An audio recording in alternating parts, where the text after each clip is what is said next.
L'Ordre des avocats de Strasbourg est né en 1823. Nous fêtons donc cette année son bicentenaire. Et c'est pour fêter ce bicentenaire que nous vous proposons une petite visite de l'Ordre des avocats de Strasbourg dans son histoire et dans ses réalités d'aujourd'hui. Cette histoire a commencé en réalité bien avant 1823. La première trace d'avocats à Strasbourg date de 1248. Nous sommes ici devant la cathédrale de Strasbourg et plus particulièrement son transept sud. Pourquoi cet endroit ? Parce qu'en réalité, c'est le premier palais de justice de Strasbourg.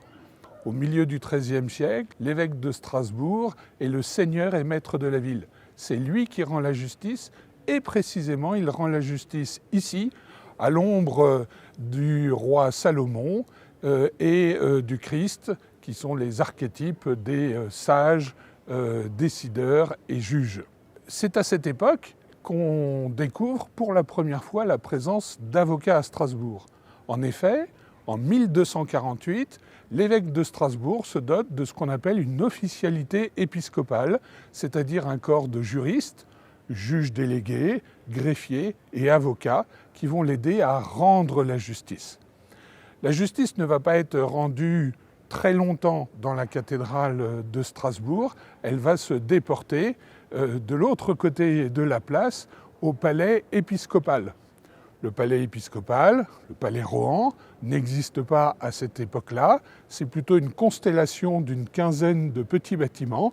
On choisit le plus grand d'entre eux, qui s'appelle l'auditorium, pour devenir salle d'audience. C'est donc le deuxième palais de justice de Strasbourg.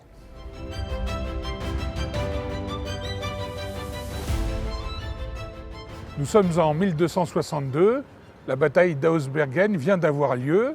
Elle mettait aux prises les troupes de l'évêque de Strasbourg à celles des bourgeois de la ville.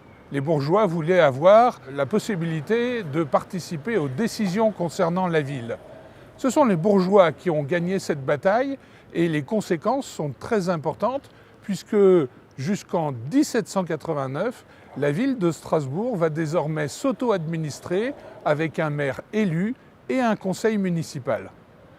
Comme l'évêque de Strasbourg n'est désormais plus le seigneur de la ville de Strasbourg va également créer des institutions judiciaires autonomes, qu'on va appeler le Grand Sénat et le Petit Sénat. Les deux vont se trouver établis dans un bâtiment qui n'existe plus aujourd'hui, qui se trouvait ici, sur la place Gutenberg, dans un bâtiment qu'on appelait la Pfalz, le palais, et qui se trouvait de ce côté de la place. Ce bâtiment va disparaître en 1769 à la suite d'un incendie et les institutions judiciaires et les institutions politiques de la ville de Strasbourg vont déménager juste à côté, dans ce bâtiment qui se trouve derrière moi, qu'on appelle le Neubau, le nouveau bâtiment, par différence avec l'ancienne Pfalz.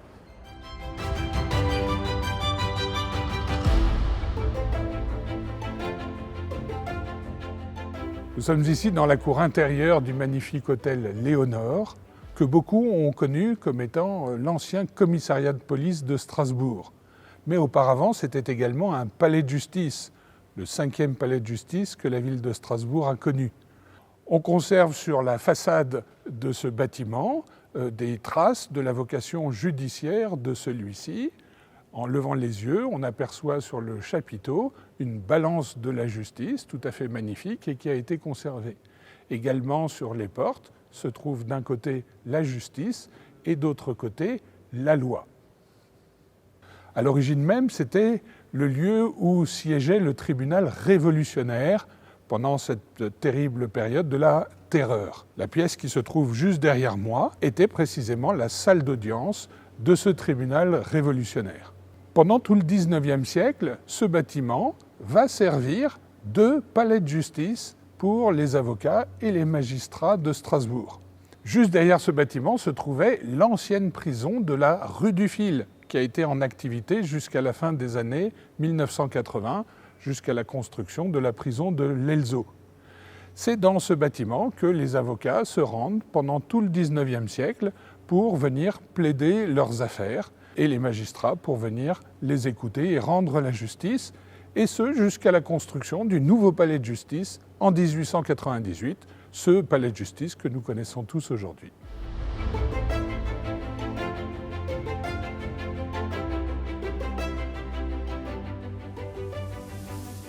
Nous voici devant le 6e palais de justice de Strasbourg. C'est l'actuel palais de justice de notre ville.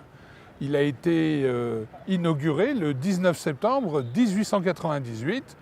Il a été construit par les Allemands pendant la période allemande.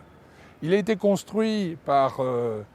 Skölz-Neckelmann, qui a également construit l'église Saint-Pierre-le-Jeune catholique juste à côté, dans un style tout à fait différent. C'est à cette époque que le nombre d'avocats à Strasbourg grandit de manière importante et fait que Strasbourg devient petit à petit la grande place juridique et judiciaire de l'Alsace, puis du Grand Est de la France.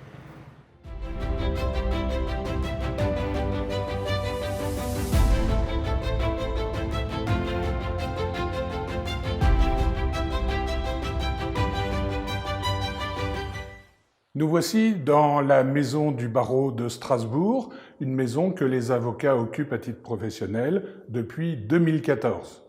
Nous sommes ici dans une des pièces consacrées au musée des avocats de Strasbourg. C'est un musée qui raconte notre histoire collective, particulièrement depuis 1823, date de la création de notre ordre. En 1823, nous sommes 20 avocats à Strasbourg et c'est pour cette raison que nous nous organisons en ordre. Cette période de 1823 à 1870 est marquée par un certain nombre de grands personnages qui font la grandeur et la vivacité de notre barreau. En 1870, la guerre franco-prussienne met un coup d'arrêt important à la vie de notre barreau. Nous sommes 60 avocats.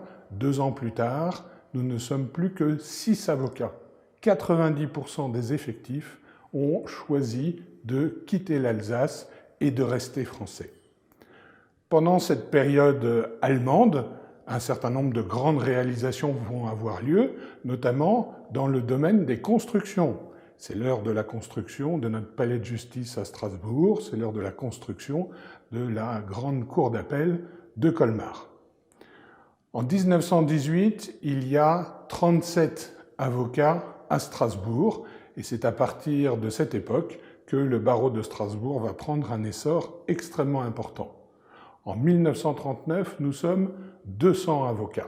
Nouvelle fracture importante que connaît la ville de Strasbourg et plus généralement l'Alsace avec la Deuxième Guerre mondiale, fracture que tout le monde connaît bien. Il n'y a que 60 avocats à continuer à exercer la profession d'avocat pendant la guerre ici à Strasbourg. Et c'est au retour de la guerre que petit à petit les effectifs vont grandir. Nous sommes aujourd'hui 1200 avocats exerçant à Strasbourg. Nous sommes le plus grand barreau du Grand Est et en réalité depuis fort longtemps déjà. Le barreau de Strasbourg m'a fait l'honneur d'être élu bâtonnier de l'Ordre des avocats en 1996-97. Cela constituait exactement 100 ans après que la première femme ait demandé son admission au barreau de Paris en 1897. Il s'agissait de Jeanne Chauvin. L'Ordre des avocats de Paris a refusé son admission pour une raison qui aujourd'hui paraît complètement folle. Le règlement obligeait les candidats d'être de sexe masculin. Elle a donc été refusée à juste titre à l'époque, mais il a fallu changer la loi pour qu'elle puisse être admise 10 ans plus tard à l'Ordre des avocats de Paris, où elle avait d'ailleurs été précédée par une consoeur qui lui avait grillé la politesse. Je pense qu'au moment où je me suis présentée pour être la 50e bâtonnier de l'Ordre des avocats de Strasbourg, le temps était venu, puisque je n'ai senti à ce moment-là aucune opposition de la part de mes confrères masculins, ni féminins d'ailleurs, puisque l'élection s'est passée tout à fait normalement, mon bâtonnat s'est passé tout à fait normalement. J'ai été ensuite élue présidente de l'Union des jeunes avocats. J'ai été élue à Paris à la Fédération nationale des jeunes avocats. J'ai été élue au Bureau national de la Conférence des bâtonniers. Tout cela en étant une des premières femmes, sans jamais ressentir une quelconque opposition de la part de mes confrères masculins. Aujourd'hui, alors que nous étions très peu de femmes à l'époque de mon admission, je pense pouvoir dire qu'aujourd'hui, les femmes sont devenues majoritaires dans les barreaux français, comme elles le sont dans les universités, dans les facultés de droit et dans les autres universités. Et aujourd'hui, les femmes prennent toute la place qu'elles méritent et qu'elles ont gagnée depuis une centaine d'années. L'Ordre des avocats du barreau de Strasbourg est né il y a 200 ans, mais bien entendu, les avocats existaient déjà plusieurs siècles auparavant. Parce que l'avocat est un acteur clé de la cité et de la justice, c'est aussi un poumon de la démocratie et de l'état de droit. Et parce que sans avocat, il ne peut pas y avoir de justice de qualité, à laquelle tous les concitoyens et les justiciables ont droit d'avoir accès. C'est ce qui explique que le nombre des avocats à Strasbourg grandit au fil du temps. On passe de 300 avocats en 1980 à plus de 1200 aujourd'hui à Strasbourg. Et le barreau de Strasbourg est un barreau qui est particulièrement dynamique, jeune, avec des confrères qui exercent dans des structures variées et dans des domaines de compétences qui touchent tous les compétences et tous les domaines du droit. C'est aussi un barreau qui a su progresser, évoluer au fil du temps. Les avocats, et particulièrement les avocats du barreau de Strasbourg, seront bien entendu toujours demain présents aux côtés des concitoyens et au service de la justice.